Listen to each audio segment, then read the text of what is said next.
The year is 1964. Don Garlits, a lean, intense 32-year-old from Tampa, Florida, has already dominated American drag racing for nearly a decade. But in the middle of that year, something changed. Something shifted in his machine that made him faster than everyone else, and nobody could figure out why. On August 1st, at a track in New Jersey called Island Dragway, Garlits screamed down the quarter-mile in his machine called Swamp Rat 6 and crossed the finish line at a speed no one had ever seen before, 200 miles per hour. He did it twice that day. The barrier was broken. The entire racing world erupted. Nobody knew his secret. Not yet. The truth was far more interesting than any naturally evolved engine improvement. Garlits had made a call to a man named Leonard Abbott, an obscure California engineer who had built something nobody else was running. It was a two-speed transmission, a component adapted from a 1949 Ford overdrive unit. In the drag racing world of the early 1960s, where every car ran direct drive with no transmission at all, this was revolutionary. The transmission gave Garlits 0.2 of a second faster off the line. 0.2. In an era when winning margins were 5/100ths of a second, 0.2 was the difference between dominance and also ran. But there was a problem with secrets in drag racing. Everybody worked on the same tracks, tested tires at the same locations, and traveled the same circuits. Garlits tried to hide it. For 3 months, he told everyone who asked that the contraption bolted to his bell housing was a reverser, a device for backing the car up after burnouts. When it didn't work, crew members would physically push the dragster back to the starting line. The deception was perfect. Almost. During a tire test at Indianapolis in 1964, a young driver named Donald Eugene Prudhomme, already earning a reputation as an exceptionally smooth and smart racer, heard something he'd never heard before. Garlits's Swamp Rat shifted gears mid-track. The distinctive metallic sound was unmistakable to anyone who understood machinery. Prudhomme, only 27 years old and hungry to become the best fuel dragster pilot in the world, walked over to Garlits' pit and peered down into the cockpit. There it was, a 2-speed transmission bolted right onto the bell housing. Garlits saw him looking. He went crazy. "Snake! Get out of here!" he screamed. Prudhomme backed away, but he'd seen enough. He found out the name. Leonard Abbott of Lenco Transmissions in San Diego, California. Without hesitation, Prudhomme made the call. Abbott agreed to build him one. The transmission was installed into Prudhomme's Hawaiian Dragster, the famous machine financed by entrepreneur Roland Leong and powered by legendary engine builder Keith Black's masterpiece, Hemi engine. In February 1965, Prudhomme and Leong arrived at the NHRA Winternationals at Pomona Raceway in Southern California with their new weapon. Prudhomme won. Not just won, dominated. Weeks later, they hauled east to Indianapolis Raceway Park for the U.S. Nationals. This was only the second year that NHRA had allowed nitro fuel cars at the most prestigious event in drag racing. Prudhomme lined up for the final and drove straight through the field. His times were impossible. His consistency was uncanny. The Hawaiian Dragster couldn't be beaten. Prudhomme became the first driver to win both the Winternationals and the U.S. Nationals in the same season, and he'd done it with a 2-speed transmission. When the checkered flag dropped, he had won over $5,320, real money in 1965, and a new Plymouth Barracuda that Leong and Prudhomme wisely chose to take as cash instead. Don Garlits watched Prudhomme celebrate at Indianapolis. He watched the newspapers celebrate him. He watched his secret weapon, the advantage he'd worked so hard to develop, the edge he'd guarded so jealously, being used by another man, a younger man, to win the biggest races in drag racing. Garlits was enraged. More than enraged, he was insulted. He felt betrayed by Leonard Abbott, who he believed had sold him out. Abbott insisted later that he was simply running a business, that he didn't have exclusive relationships with drivers. It didn't matter to Garlits. He'd trusted Abbott, and Abbott had put him in a position where his great innovation was being used against him by his fiercest rival. The rage consumed him. Garlits decided right then that he would never depend on anyone outside his own shop again. He would build his own transmission. He would perfect his own 2-speed. He would make it so dominant that everyone would know that Garlits didn't need anyone. He didn't need Leonard Abbott. He didn't need outside suppliers. He had the engineering genius in his own hands. For the next 5 years, Garlits developed what he called the Windcharger transmission. It was his masterpiece, a homemade, custom-built transmission that he believed would be superior to anything Abbott could produce. Every run, every test, every development session was designed to perfect this machine. It represented something deeper than just engineering. It represented Garlits's absolute refusal to be beaten, his obsession with total control, his belief that he alone could solve every problem that drag racing threw at him.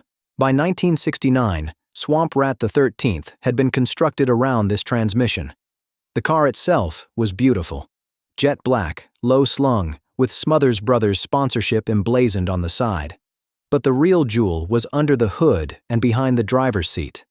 A supercharged 426 cubic inch Chrysler Hemi engine capable of producing over 1,500 horsepower, enough raw power to propel the dragster past 225 miles per hour in under 7 seconds. At 240 inches long, with a perfectly balanced weight distribution, Swamp Rat 13 represented the absolute pinnacle of front-engine dragster design. It was the best slingshot ever built, and at its heart was Garlits' transmission. But transmissions are violent machines. They operate under stresses that human minds sometimes struggle to comprehend. A 2-speed transmission in a top-fuel dragster is not a gentle, smooth thing. It's a device that must survive the shock of 1,500 horsepower being applied to it in milliseconds. The ratios must be perfect. The oil levels must be precise. The internal components must be manufactured to tolerances so tight that a variation of a few thousandths of an inch can mean the difference between success and catastrophic failure. On March 8, 1970, at Lyons Drag Strip in Long Beach, California, those tolerances failed. It was the final round of the AHRA Grand American season opener. Swamp Rat 13 was lined up on the starting line. Garlits had dominated his semifinal round against Richard Tharp, but in that same round, he'd broken the rear end. His crew, Tommy T.C. Lemons, Connie Swingle, and the rest of the team, worked desperately to install a new rear end between rounds. They were in a hurry. The next final was about to start. There were clock pressures. There were expectations. There were other crews waiting to use the facilities. In their haste, someone made a decision. They would swap out the transmission as a precaution, too. It seemed like a smart move. Put a fresh unit in there, minimize the risk of another failure. But in the rush to make the final on time, the new transmission wasn't completely filled with oil. That seems like a tiny, almost insignificant detail. But transmission oil serves a critical purpose. It's not just a lubricant, it's a shock absorber. When catastrophic things happen inside a transmission, when sprags slip or gears clash or components break, that oil is what buffers the shock, what absorbs some of the force, what prevents a mechanical failure from becoming an explosion. Garlits fired up the engine and rolled toward the staging area. The Hemi caught and roared to life.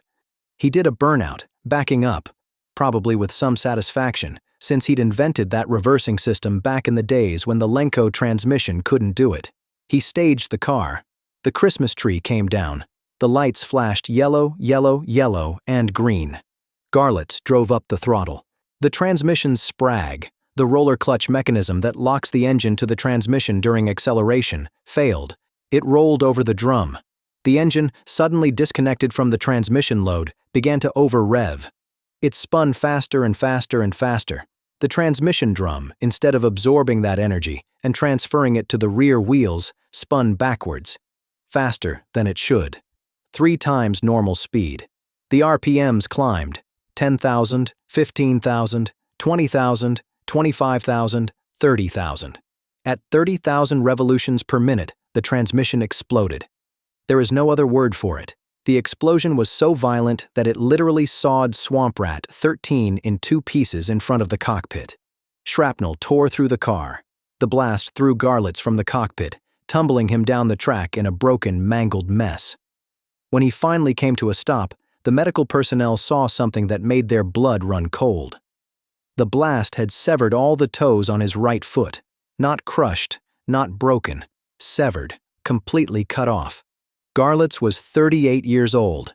In that era, 38 was ancient for a drag racer.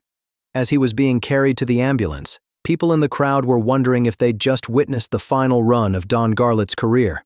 But they hadn't. They had witnessed the moment that would change drag racing forever. While recovering in Pacific Coast Hospital in Long Beach, Garlits didn't spend his time wallowing in depression or self-pity. He spent it thinking, planning, sketching. He went over every accident, every death, every injury he'd seen in his 20 years of drag racing. He thought about John Mulligan, who had burned to death the year before when his engine exploded. He thought about all the drivers who'd been hurt by engines and transmissions and clutches exploding right in front of them. He thought about the fundamental flaw in the design that had dominated drag racing for 2 decades. The driver sat directly behind the transmission and engine, making him a human shield for all the mechanical violence happening inches away from his body. The solution came to him clearly. It was radical, it was risky, but it was elegant. Move the engine behind the driver. Seat the driver in front of the machine, the way modern aircraft position pilots in the nose. Put all the dangerous rotating components, the transmission, the clutch, the bell housing, behind him, away from his body. The engine, now mounted directly over the rear axle for perfect weight distribution, would be his shield, not a bomb waiting to go off in his face. Other pioneers had attempted this before. Steve Swaja had built the first rear-engine dragster in 1963. Roger Lindwall had tried in 1966. Kent Fuller had attempted it in 1969, but none of them had perfected it. The cars were erratic, hard to control, unpredictable. The dragster community had largely written off the rear-engine concept as a curiosity that wouldn't work. Garlits didn't care what they thought. He was going to make it work. On a wheelchair, his foot still bandaged and leaking, Garlits was rolled out to his shop in Seffner, Florida. Using a bandsaw and a welding torch, working with crew chief Tommy Lemons and master welder Connie Swingle, he began to build Swamp Rat 14. The specifications were radical for 1970.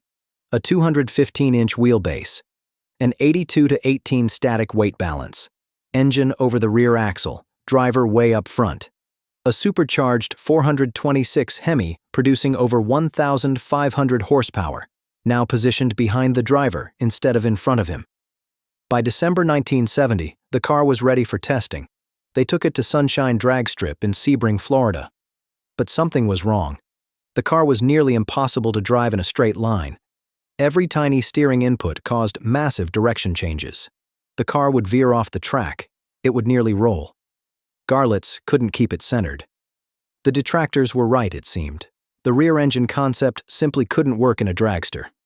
But then, Garlits' wife Pat, the woman who had always believed in him, who had stood by him through broken bones and burned hands and amputated foot, laid down the law. "You're going to make this work," she told him. Garlits and Swingle went back to the drawing board. The problem, they finally realized, was the steering ratio. In a front-engine dragster, the steering ratio was tight, responsive, 6-to-1. That worked because the driver sat far behind the front wheels, so a quick steering ratio was necessary for control. But in the rear-engine design, with the driver sitting much closer to the front wheels, that same 6-to-1 ratio meant every tiny steering input became a massive direction change. Swingle made the change. He slowed the steering ratio from 6-to-1 to 10-to-1. It was a single modification, a few hours of work. It solved everything. By late December 1970, just 10 months after his catastrophic accident, Garlits was ready. On January 8, 1971, he pulled up to Lyons Drag Strip with his new machine. Track manager C.J. Pappy Hart took one look at the rear-engine car and made a decision. Garlits would run solo. No other driver would race alongside this experiment. If the car drifted even slightly toward either barrier line, Garlits was done for the day, no second chances. Garlits climbed in and staged the car. He launched down the track. The car was a living thing, responding to his inputs, predictable, stable. He crossed the finish line with a 6.60, just 0.05 second off the track record. He was runner-up for the event. A week later, at Orange County International Raceway, he was runner-up again. Then came February 7, 1971. The NHRA Winternationals at Pomona Raceway in Southern California. The same track where Prudhomme had won 6 years earlier with the Lenco transmission. Garlits pulled Swamp Rat 14 into Pomona, and the reactions ranged from fascination to outright ridicule. The dragster looked bizarre by 1971 standards. The driver sat way up front, looking out like a pilot. The engine was completely hidden, mounted low and far back. The entire proportion was completely wrong by the aesthetic standards of the day. Longtime dragster enthusiasts looked at it and shook their heads. This was a toy. This was a joke. This was the dying gasp of a once great driver trying to recapture his glory with a gimmick. But then it ran. Garlits posted a qualifying time of 6.60. In round 1, 6.71. In the semifinals, another 6.71. In the final, he faced Rick Ramsey, the defending Super Nationals champion driving the California Charger, a gorgeous front-engine slingshot.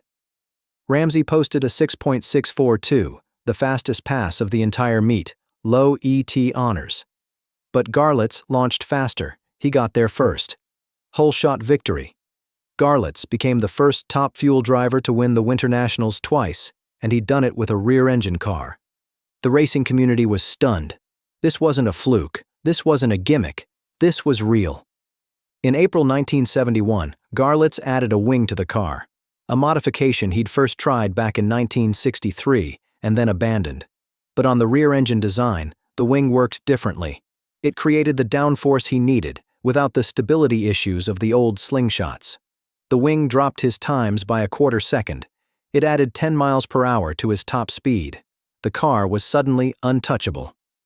By mid-1971, every serious top fuel team in America was either building a rear-engine car or standing in line to order one from Woody Gilmore's shop, where he was turning out new designs as fast as he could. Don Prudhomme ordered one. Tom McEwen ordered one. Connie Kalita ordered one. The greatest drivers in the sport were abandoning the design they'd mastered for an entire decade. Within 6 months of Garlits' Pomona victory, half the field had switched to rear engine. By 1972, only a handful of front-engine cars remained, and they were like dinosaurs in a world of mammals. Art Marshall scored the last front-engine victory at the 1972 Le Grand National event in Montreal, driving a car that was years behind the state-of-the-art. After that, it was history.